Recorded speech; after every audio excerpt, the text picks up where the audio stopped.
Hello, Freedom Seeker, and welcome back to another episode of the pod.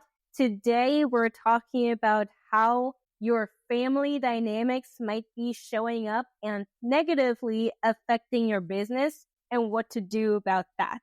See, I have a firm belief that you can't build a limitless, soul-aligned, purpose-driven business while dragging your childhood baggage behind you. But what you can do is utilize the opportunity of building a business to unpack some of that childhood baggage, transform it, and not only break free from it, but really funnel it into a super prosperous, super fulfilling life. In fact, welcome to the Your Business Untethered podcast, a space for freedom seekers ready to build and scale a business that supports their wildest dreams, even while traveling the world. Hi, I'm Dina, creator of Way of the Founder and your host. I imagine this podcast as a space where aspiring and established freedom entrepreneurs come to forge a path towards purpose, financial freedom, meaningful impact, and location independence. I'll be your guide as we defy the norm, heal old conditioning, and step into the leaders we were born to be. I myself am a firstborn, a daughter of divorcee, sister, girlfriend, professional coach, nomad, and expat of a decade plus, as well as yoga aficionado and energy healer. In my previous career, however, I worked a 9-to-5 as a professional fundraiser for American orchestras. Can you believe it? However, I needed more. I needed more freedom in my life. So 5 years ago, I called quits on resume success and claimed back the reins over my own life. What started with a one-way ticket to Vietnam and a single backpack filled to the brim has since grown into Way of the Founder, where I've helped hundreds of clients defy and steal from the path that we're told to follow, redefine freedom, fulfillment, and success on their own terms, and build impact-driven businesses that let them live and work from anywhere. Join me each week for deep dives into leadership, strategy, and mindset, as well as the healing that fuel the untethered CEO. That's you. Whether you're building your dream with a coconut flight ticket, wine glass, or coffee in hand, you are in the right place. Let's dive in.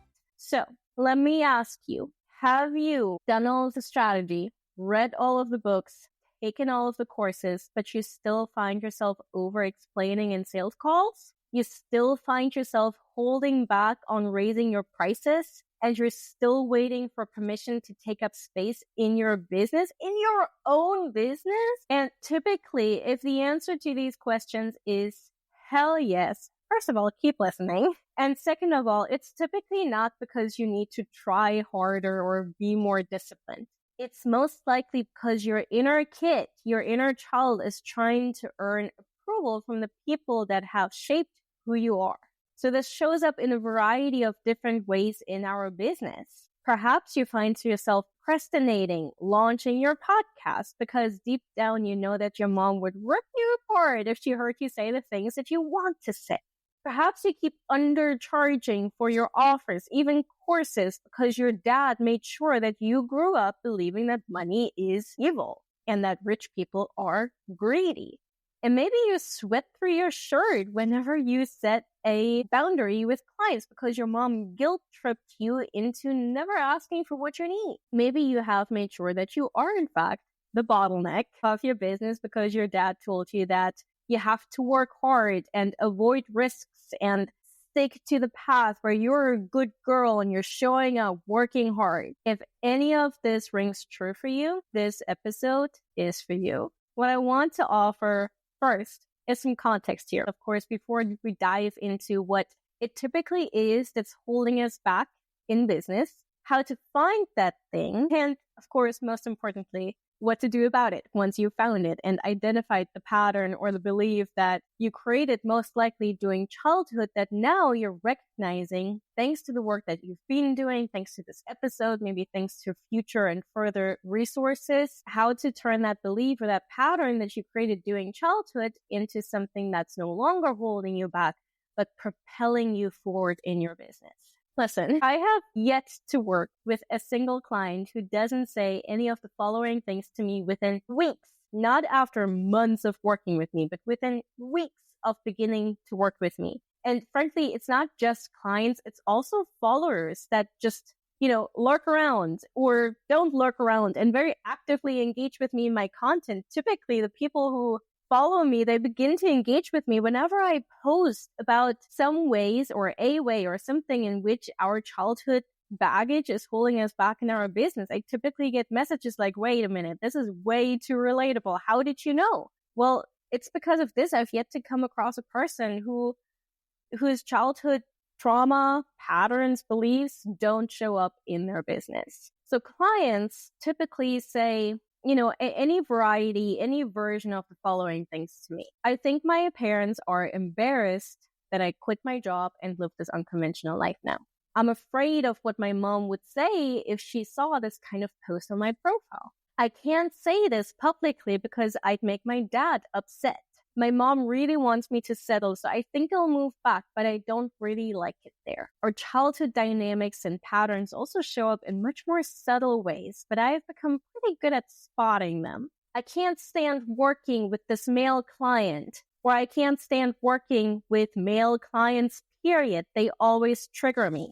Dina, why wouldn't they all just show up on time for the damn meeting? Or, well, I really want this to be perfect before I show it to the world. These are all ways in which our core beliefs that were formed typically in childhood, but some also during our teenage or even early adult years, show up in our business.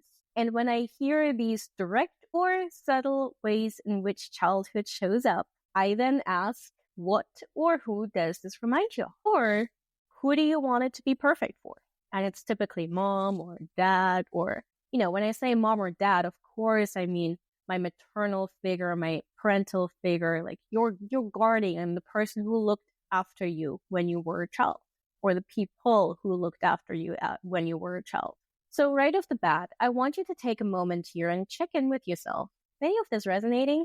And are you perhaps building a business to secretly please your mom, even though you want nothing more but to have your own agency and freedom over your life and freedom of choice over what you do, who you say what to, and how you say it? Are you perhaps still secretly building a life not to make yourself happy, but to please your fill in the blank? And is this affecting your own happiness? Now, I don't just out of nowhere have the ability to go around detecting the mother wound or daddy issues in others. I'm still good at detecting these things because I myself have had to spend years at this point learning to embody forgiveness. I've had to learn about and heal my own mother wound, and I've had to understand that my mom's happiness is not my responsibility. In the same way in which feeling validated is not my dad's responsibility either. To allow myself to learn about this work without throwing up, and then to embody this work and truly lead a life from a more healed space. Remember, we're never done healing. From a more forgiving space has taken me years, and it's an ongoing process. There's been times, years in my life when I didn't speak with my dad. In fact, there have been times and there have been years in my life where I not only didn't speak with my dad, but the few times when I did speak with him, 1 or 2 attorneys were present, and sometimes a judge and a psychologist. I now have a really wonderful relationship with my dad. There were also years, or there was 1 year in particular, when I didn't speak with my mom, who I now also have a much more healthy relationship with. And there were years when these unhealthy dynamics that had taken a hold in my relationship with my parents, specifically in how I related to these relationships, had taken a hold in my own business as well. For example, when I first started my business, I was scared, not of failure. In fact, I remember saying to one of my first coaches, "What do you mean, what if I fail? Failure is not an option, success is inevitable." Nonetheless, I was scared, and I was scared of what my mom would think. Would she see me as a fraud? Would she consider me to be a charlatan? I wasn't scared of what my dad would think, but I was determined to make him see how much of an accomplished woman I had become in his absence. Some part of me still hoped that if I built something big enough, he would finally see me, finally be proud. It took me years to figure out that he had always seen me and always been really proud of me and always really loved me. in exactly the way and to exactly the extent to which he was used to loving and being loved based on all of the healing and work and all of the trauma that he has done and experienced. But at the time, I didn't see none of that. Why? Because I hadn't yet learned how to be proud of myself first and how to forgive. But that's a story for another day. So instead of focusing on growing my own business in these early years, I found myself twisting my content to keep my mom comfortable when she told me that my $200,000 income goal for that first year was greedy. I didn't just doubt my pricing, but I started doubting myself and actually started for a few months completely sabotaging my every conversation with potential clients, downright discounting my fees for no reason. And at the same time, instead of, again, like creating content and growing my goddamn business, I kept sending my dad, like, look at me texts, hoping that this time he would finally approve and see me for the badass woman that I had become. Again, not realizing that I wasn't giving that very observation to myself. At that time, my business was being run by a younger version of me, still desperate for validation. Now, make no mistake, I was making money at that time. Right? If you've listened to some of my prior episodes, I talk about how I made a healthy 5-figure amount within just a few weeks, months of launching my business, right? But I was doing everything in my business not in order to support my needs and not in order to really, truly, unconditionally and without compromise grow into my dream version for my business and my life. I was doing it to manage other people's emotion. I was very much in againstness too. So that was always external focused. It was never, oh, so that I can. It's always an againstness. And that is not sustainable. That doesn't work for the long run. It burns you out or it ends you up in a place with your business where you're like, well, everybody tells me that I'm successful, but I feel nothing but successful. It was not until I learned how to embody forgiveness, self-love, and unconditional self-acceptance that everything changed for me in my health, physical and mental, and in my business. I had to spend 2.5 years healing my mother wound, the one that kept me small, agreeable, and terrified of taking up space. And it wasn't until I stepped away from my mom for an entire year, not out of anger, but because I needed to hear my own voice for once, that I finally was able to reclaim my power and also over time completely improve and deepen the relationship to my mom. Now, when I did that, my business didn't exactly explode, but it began to grow in a way that left me in awe of myself and my own business. And it was now growing sustainably. So yeah, it actually kind of did explode in that sense because now it was just a very natural and a very authentic extension of myself. My pricing was no longer a problem. My content was now and is now unapologetically mine, and sales feel a lot more effortless because how I speak about them is without filter and what I put out is also without filter. So these are just some of the, anecdotal reasons. And of course, part of my own journey was also taking up a lot of training as a coach, and through the lens of coach training, learning how to detect first within myself, but also within my clients, what it is that's holding us back. Because oftentimes the thing that we say is the problem is not the problem. I did a post the other day where I said, if I had a coin or if I had $1, I guess, for every time a client or a person comes to me looking for a strategic fix but needing healing, I would live on a private island right now. I would. And that's brilliant. It's beautiful that these days we get to have these conversations where we get to look at, wait a minute, you're doing all of the right things strategically. I don't think the strategy is the problem. I think the way you relate to your business is the problem. So tell me about all of the places in your business where it feels a little icky right now. And then for each of these icky places in your business, what does that situation remind you of? Oh, okay, it reminds you of your mom. Well, tell me more about that. Well, what were some of the beliefs that your mom instilled in you? Who did you believe you were or are growing up? How does that sit with you nowadays? How is that showing up? Where in your business is that showing up, right? So in coaching, we don't only look back, but sometimes in coaching, if you work with a coach who knows how specifically, you look back in order to create the future from a more authentic, from a more soul-aligned and indeed healed place. So I can't share with you all of the tools that I have in my toolbox, not because I don't want to, but because it would be really unethical and unfair to you for me to share all of the things that I know inside a free podcast episode. Because this shit is deep. This shit is deep, and sometimes it's really uncomfortable, and it typically reveals a lot of really big emotions. And the only way and the only space in which to do this properly is inside a properly facilitated coaching space. That doesn't mean you have to come into my private coaching space to work with me on this. Absolutely not.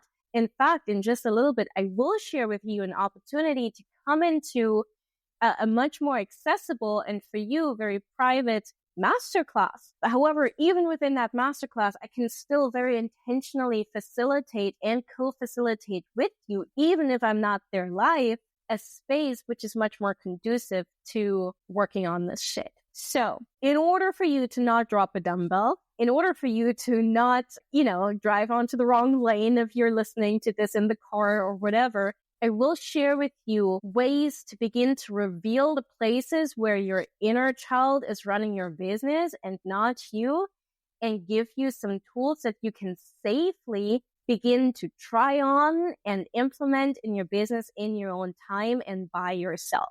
And then I'll offer you an opportunity to go deeper should you want to go deeper. But that's just a disclaimer that's really important for me to share. Like, that this isn't work that you should be taking lightly, but it's also not work that you should be afraid of.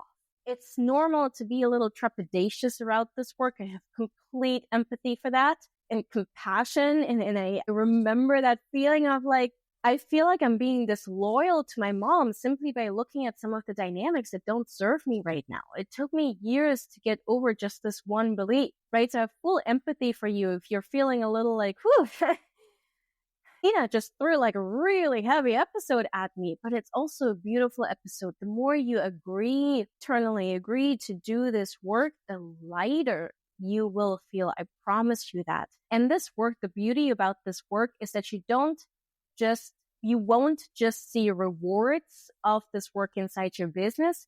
You'll see rewards all around your life. You'll see a reward in how you show up to your romantic partner if you have one, to your friends, and also indeed to your family. So first, you have to sort of let yourself become aware. Which beliefs do you have about yourself? That might be a good journaling question for you for later today. And when do you remember coming up with that belief for each of these beliefs? What did your parents or family teach you about money, about success, about being a good girl or strong man? Or maybe even these days, some parents teach us girls how to be independent women. Well, what were the beliefs that were formed about being an independent woman? And do all of these beliefs currently serve you? And in 2 or 3 words, how would you describe your relationship with your mom and with your dad, or with your mom figure and your dad figure? Have you ever found that you did or didn't do something in order to make your mom happy or keep your dad's comfort? And now this next question I'm going to offer you is kind of key to all of the forthcoming forgiveness, re-empowering, and more sales in your business. This question I'm about to ask you is key, in fact, to regaining the agency you need to build a business that truly works for you, your body, and for your lifestyle. Do these answers or dynamics show up anywhere in your business? Now, you're going to have to be a little honest with yourself here. If you were taught that success must be hard-earned, does this perhaps show up in your resistance to hiring help or implementing the systems that would automate sales? Yes or no? If you were taught that money is evil, does this show up in your inconsistent sales, perhaps? In how you feel really funky doing a sales call, or in how often you discount your time just to make a sale? Does this show up in your financial systems or lack thereof? And if you develop a sort of best friend dynamic with your mom as a child, which is something that I go deep on in a few of my courses, actually, the dynamic between daughter and mom specifically is something that I'm really interested in, and I tend to work a lot on. If you have developed this sort of best friend dynamic as a child with your mom, this might actually show up in how you break into sweat every time you're trying to set a boundary with your clients. So look at these dynamics, at these beliefs, and see if they might be showing up somewhere in your business. Now, if you did just drop a dumbbell in the gym or pulled over in the car or stumbled over your own feet on a run, whatever you might be doing while listening to this podcast, then this likely hit home real deep for you. And if it did, that tells me that you're ready to do this work. That tells me that this work is, in fact, the actual, quote, strategy, unquote, that you need to grow your business right now. And if this is the case, I want you to know that I have a masterclass for you to go deep on this. Again, I'm about to share 2 really beautiful tools with you that you can begin to implement on your own. But I do want to also say, before I share these 2 tools with you here, that if you're ready to go deep on this, you're most welcome to take my masterclass on becoming. And the un is in parentheses because really, as Way of the Founder, we're all about you becoming your most true, your most soul-aligned version. But sometimes we have to unbecome in order to become. So this masterclass is where I go deep into learning to lovingly examine and let go of these patterns that are running both you and your business. It's a 2-part masterclass. We'll teach you how to recognize these patterns and how to move into embodied forgiveness, how to break through the guilt cycle. That's the sense of feeling guilty every time you make a decision that works for you, but maybe not for your family,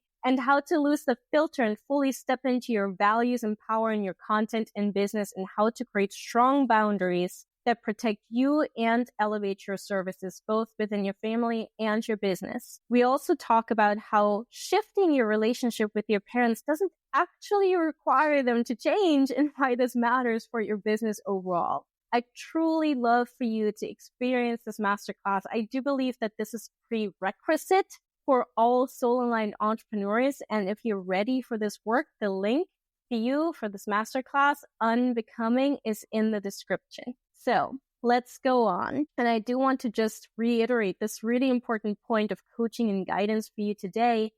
And that is, what do we do with this information now? Right? You've already begun to reveal some really good information. Now, what do you do with it?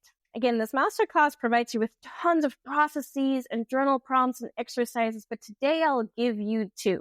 I'll give you the 2 that I know can get you started, that I know will keep you safe, and that I know will help you experience a bit of a shift into, I feel a little light. So the first one is turning inwards. Now, all of our actions, whether we like them or not, whether they're in integrity or not, come from a need. The need that it all comes down to is to be loved or to be safe. For example, I don't make XYZ statement because if a former boss saw the statement, he would think me arrogant. That might be a belief or a conviction that comes from a need to be liked, to be approved of, to be seen in a professional way. So the action that ensues based on that belief is that you are filtering your words in order to satisfy the need to be liked. That is you not showing up fully in your soul aligned, in your freedom entrepreneur self. The remedy might be the remedy is to figure out how to sort of turn the source of validation inwards. How can you provide yourself with a sense of being liked?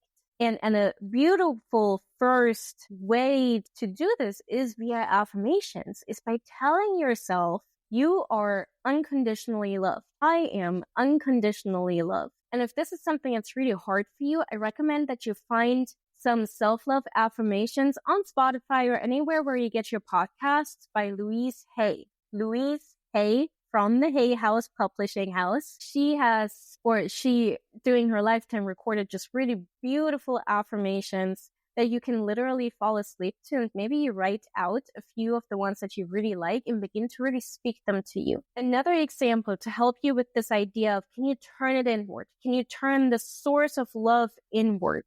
Maybe you came home for Christmas because you don't want your mom to withdraw love from you, even though you really just don't want to go home for Christmas. So what's the need here? You want to be loved by your mom. She may or may not have the capacity, though, to love you unconditionally. So as a child, you learned that to do the thing that would make your mom happy is to receive love. So the action then might be, if you act on this belief, that you book a flight to go home, and then you kind of hate yourself for doing it. You don't really hate your mom, though you might be mad at your mom. It's really a projection because you really kind of hate yourself for not honoring your own needs.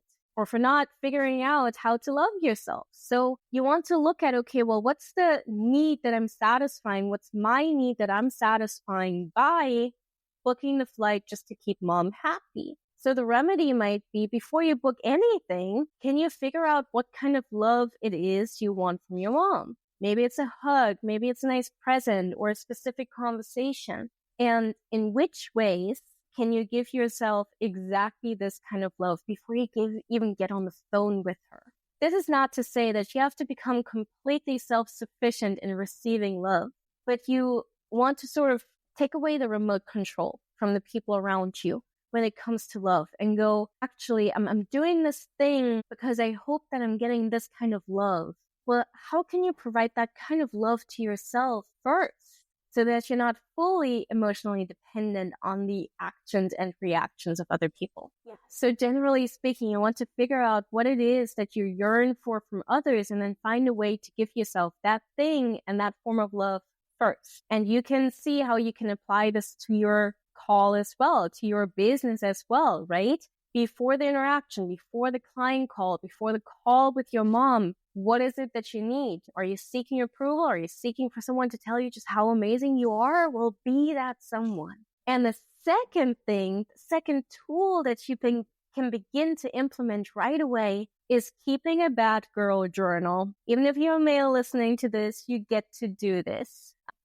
So much of our actions are out of integrity, meaning they don't actually sit right with who we are at the core.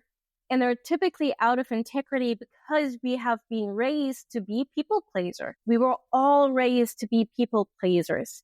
Go and hug Uncle Sam. Go, Uncle Sam, Dan, whatever. Go and be a good girl in class. Come back when you're done crying. Dress this or that way. Say this or that to your boss for a promotion. Don't say this or that to not get fired. It's a constant do this to please others. So if you truly want to build a life, however, that feels fulfilling, no business that actually gives you that life can be built upon a people pleaser's mindset. So you have to sort of relearn what you want, right? A big freedom pillar inside Way of the Founder is to defy and define. And oftentimes you can't define what you want until you haven't completely sort of swung the pendulum to the other extreme and completely defied everything that you hate, everything that you were taught to love, everything that you were taught to be a good girl or a people pleaser around. And for that, sometimes we sort of have to go out of equilibrium, right? We were raised to be a people pleaser. If you're a woman, you were probably raised to be a good girl. And even if you were a man, you were raised to be. So if you truly want to build a life that feels fulfilling, no business that actually gives you that life can do so without creating a shift away from being a people pleaser.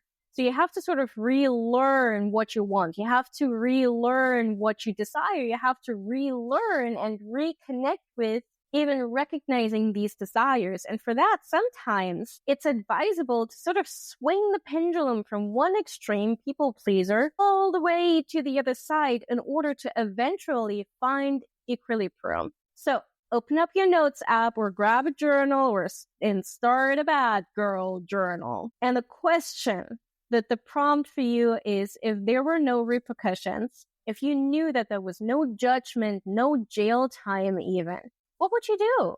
Which bad deed would you do? What would you say to your boss? Which client would you fire? Would you sleep with that hottie? Which kind of sex fantasies would you want to live out?